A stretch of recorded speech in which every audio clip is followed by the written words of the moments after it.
There is a problem there, and one has to be honest about those things. There is a problem that you can end up being useful to people who you don't particularly like. Everybody has those sorts of problems when they're trying to deal with controversial subjects, that you don't want to give fodder to your enemy. And then you have to make, decisions. You have to think through what you're saying, and you have to carry on responsibly. Do you ever hold back? Excuse me? Do you ever hold back? Do you ever self-censor? Yeah, the Holocaust industry is now an old book for me. As I said, it's 10 years ago. But when I wrote the book, I can say to you metaphorically, my parents had already passed away, but metaphorically, my parents were right behind me. They were looking at me over my shoulders, and they were looking at every word.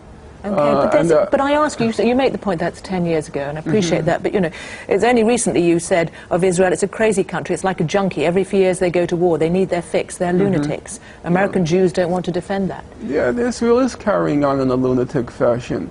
I would like to ask you... And Hezbollah, who you went to meet? I would like to ask you, name me another country in the world. 2003, Israel was the cheerleaders for the war in Iraq.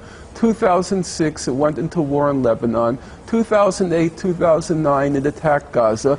Now it talks about attacking Iran. If you read the Israeli papers every day, they talk about, should we attack Gaza? Should we attack Lebanon? Should we attack Syria? Name me another country in the world that falls into that category. Well, that's a lunatic state. Israel would point to a number of its neighbors and say exactly the same thing. No, you show me how many countries has Iran planned to attack?